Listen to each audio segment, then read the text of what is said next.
Everyone, welcome back to my channel English on your tips. So friends, आज हम पढ़ने वाले हैं BA second year third semester की poem sonnet 18 written by William Shakespeare. तो चलिए स्टार्ट करते हैं।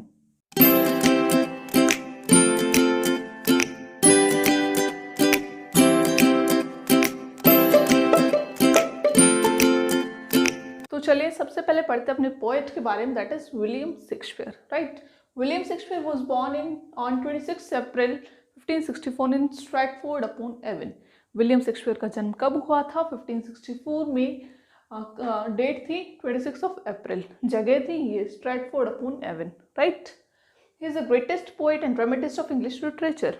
जो अंग्रेजी साहित्य है, उनके बहुत महान जाने माने कवि थे एंड ड्रामेटिस्ट थे। ठीक है, he has written 37 plays which include historical plays, tragedies and comedies। उन्होंने तकरीबन 37 नाटिकाएं लिखी, नाटक लिखे, प्ले लिखे, which include historical plays, tragedies and comedies। ठीक है, Shakespeare's plays are acted and studied all over the world. जो शेक्सपियर के द्वारा लिखे गए जो प्लेज हैं वो पूरे संसार भर में पढ़े जाते हैं और खेले जाते हैं। खेले इन द सेंस, जैसे हम लोग भी जो एक्ट प्ले करते हैं ना, नाटक दिखाते हैं ना, इस तरीके से जो उनके जो प्लेज हैं वो संसार भर में खेले जाते हैं और पढ़े भी जाते हैं। Many of the words and phrases we use today were first used by Shakespeare. बहुत से ऐसे शब्द हैं, बहुत से जो वर्ड एंड फ्रेजेस हैं जो कि हम आजकल यूज़ करते हैं, वो पहले कभी सबसे पहले शेक्सपियर ने यूज़ किए थे। Right, so that was all about our poet, that is William Shakespeare. इनका जन्म कब हुआ? 26 अप्रैल 1564 में स्ट्रैटफोर्ड अपॉन एवन में। ठीक है, इन्होंने तकरीबन 37 प्लेज लिखे जो जो किस चीज़ के बारे में थे, which includes historical plays, tragedies and comedies. ठीक है, तो ये सब था अपने पोएट के बारे में। You can take it screenshot.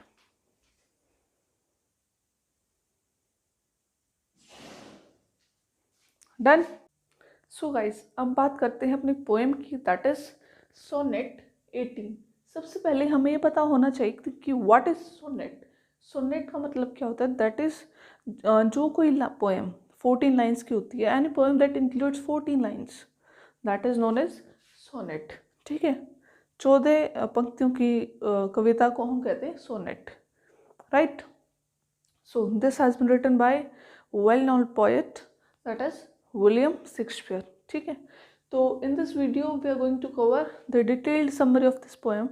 ठीक है, और अगर आप लोग इसकी लाइन बाय लाइन एक्सप्लेनेशन भी चाहते हैं कि हमें वो भी चाहिए, then you can write me in the comment section. ठीक है, तो सबसे पहले मैं आपको थोड़ा सा मोटा मोटा इसके बारे में बता देती हूँ कि इस पोएम में क्या कुछ है। ठीक है, ये पोएम किसके द्वारा लिखी गई है? विलियम शेक्सपियर के द्वारा। इसमें क्या करते हैं, वो अपने फ्रेंड, एक विलियम शेक्सपियर का फ्रेंड होता है, वो अपने फ्रेंड की जो कंपैरिजन है, तुलना है, वो गर्मी के मौसम के साथ करते हैं।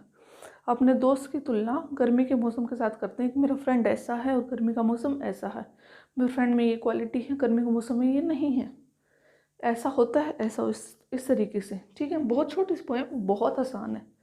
ठीक है, थोड़ा सा कॉन्सेंट्रेशन की ज़रूरत है। राइट, तो चलिए स्टार्ट करते हैं। In this poem, the poet compares the beauty of his friend with the beauty of the summer। इस पोएम में जो पोएट है, जो कवि हैं, कवि कौन है? William Shakespeare. Right, the poet compares the beauty of his friend with the beauty of the summer. जो पोएट है वो अपने फ्रेंड की ब्यूटी को समर की ब्यूटी के साथ कंपेयर करता है, उसकी तुलना करता है। ठीक है, he finds that his friend is more lovely and more gentle than the summer। वो ये पाता है, मतलब उसको ये पता लगता है कि जो उसका फ्रेंड है, किसका फ्रेंड? कवि का फ्रेंड, विलियम शेक्सपियर का friend is more lovely and more gentle than the summer. ठीक है, ड्यूरिंग द समर सीजन, गर्मियों के मौसम के दौरान, the rough winds shake the birds. जो तेज़ हवाएं हैं, जो बर्ड्स क्या होती हैं? कलियाँ, जैसे कोई भी फूल होता है, इस तरीके से rough winds shake the bird, जो उसकी कलियाँ होती हैं, ठीक है, उसको जैसे शेक कर देती हैं। The gentle period of summer is very short. जो गर्मियों का जो मौसम होता है वो बहुत छोटा होता है, जो उसका सीजन का वो होता है period, time period, that is very short. In summer the sun is sometimes too hot and sometimes it is covered with clouds. गर्मियों में जो सूरज होता है वो कई बार तो बहुत गर्म होता है और कई बार वो बादलों से ढका होता है। व्हाट डज इट मीन कि कई बार तो सूरज पूरा चमकता है and sometimes it is covered with clouds, कई बार बादल आ जाते हैं। ठीक है, इस तरीके से the beauty of every object declines by fortune और by the ravages of time. कवि कहते हैं, हमारे पोइट है, वो कहते हैं कि या even it is like universal truth. ठीक है, कि the beauty of every object, हर किसी चीज़ की जो सुंदरता है, जो उसकी हाँ सुंदरता है, वो कम हो जाती है। कम क्या, एक दिन ख़त्म भी हो जाता है, डिक्लाइंस कम हो जाती हैं बाय फॉर्चून, किस्मत से, और by the ravages of time, या फिर समय के दौर के साथ। ऑब्वियसली हर एक चीज़ की जो ब्यूटी है, जो आज जितनी अच्छी वो कुछ समय के बाद उतनी अच्छी नहीं रहती। So here the poet is saying the beauty of every object declines by fortune और by the ravages of time, right. However, according to the poet, the beauty of his friend is eternal. Eternal means forever.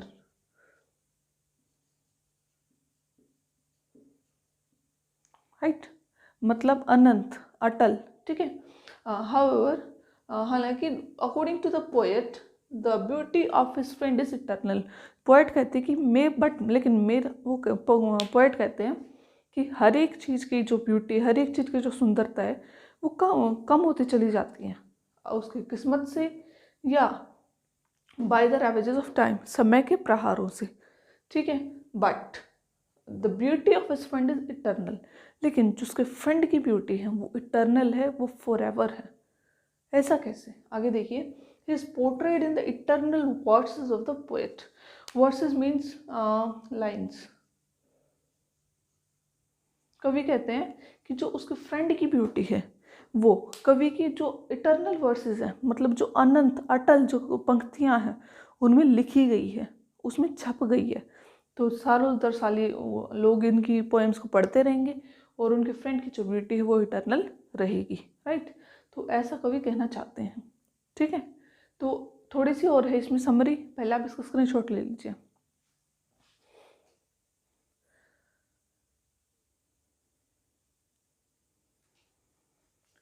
Done. तो इसमें कवि क्या कहते हैं, वो अपने friend की ब्यूटी का कंपैरिजन किसके साथ करते हैं, समर के साथ, कि मेरे the general period of summer is too short. ठीक है, इस तरीके से। और थोड़ा सा और बताते हैं कि sometimes sun is covered with clouds and sometimes it is too hot, इस तरीके से, राइट। तो चलिए आगे बढ़ते हैं। ऑथर क्या कहते हैं, so even death will not fade his beauty.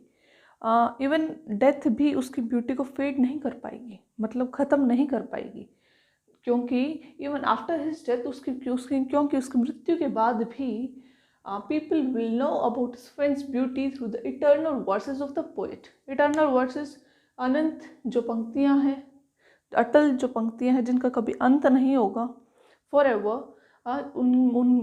उसकी इट मीन्स कि जो ये है पोएट है, जो इसकी पोएम्स हैं, इनमें इसका वर्णन हो गया है। ठीक है, और ये हमेशा के लिए पढ़ी जाती रहेंगी। तो इस तरीके से जो उसके फ्रेंड की ब्यूटी है वो भी इटर्नल है, राइट। इस पोएम में बेसिकली पोएट ने अपने फ्रेंड का जिक्र किया हुआ है, उसका कंपैरिजन किया हुआ with the summer, right. So that was all about this poem. Thanks for watching. If you find this video helpful, then please hit the like button and please don't forget to subscribe my channel. Thank you so much for watching.